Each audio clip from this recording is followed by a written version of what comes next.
What's up, Motorheads, and welcome back to Gearbox Pizza, where we've been known to take the weird, the wild, and the downright bizarre for a bit of a spin. Today, talking about a scooter, but not just any scooter. One that's either, well, the coolest thing you need a helmet to operate, or, well, like a $10,000 Christopher Nolan double dose of NyQuil-induced fever dream sort of thing. And meet the Infinite Machine P1. So why would somebody shell out 10 grand for a scooter? I mean, the reality is there's just all kinds of options out there that'll be much easier on the old bank account. I mean, for about half the price, you can get something relatively similar that'll do most what this thing can do. And look, we'll get into the numbers and specs in a second, but logically, I mean, this thing probably makes very little sense. But, and thankfully for the fellows at Infinite Machine, people tend to ignore logic all the time when it comes to buying these sorts of things, and even cars for that matter. Yeah, so this thing, well, it's not for everyone. Infinite Machine knows they're carving out a niche, a very specific niche. They're not selling practicality here, they're selling identity, and that's totally fine, totally cool. There are a lot of super successful companies that create amazing niche products. So will these fellas join their ranks? Or will they be put out the pasture with so many other niche mobility startups? Well, let's take a look at some of the specifics to try to figure that out. All right, let's talk numbers because, yeah, you're not spending 10 grand for looks alone, hopefully. So the P1 is powered by a 6 kilowatt hub motor that peaks at 12 kilowatts. Translation, well, it's got a top speed about 55 miles an hour and 0 to 60 in under 4 seconds. Infinite Machine says that's best in class, and I'll buy that, but it also sort of depends how you define the class.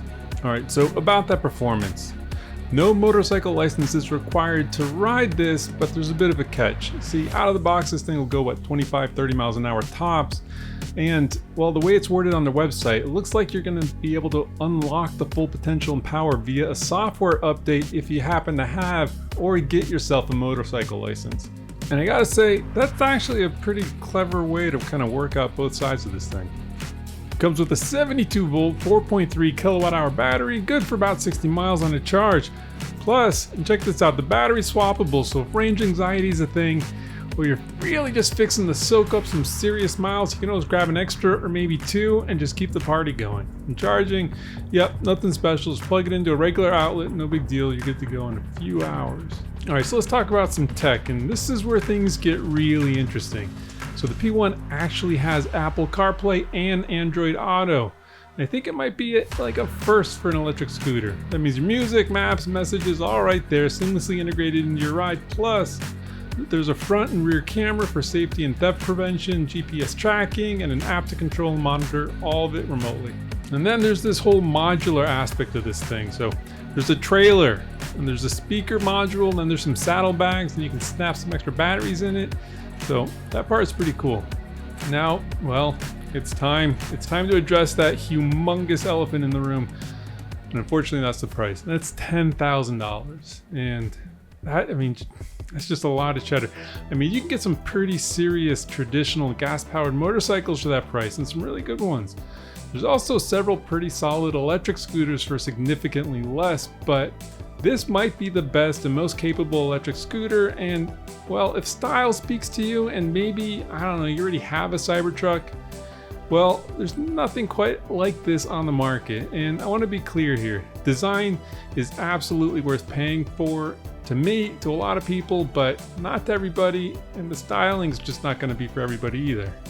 And yeah, in today's economy, asking people to drop that kind of cash on a scooter, well, it's kind of a big gamble, but Infinite Machine isn't backing down. They just raised $9 million in funding from A16Z, which is a venture capital firm that they kind of just love betting on crazy ideas. And they're planning to start deliveries in 2025, and they're confident they've got what it takes to stand out in the sea of struggling EV startups.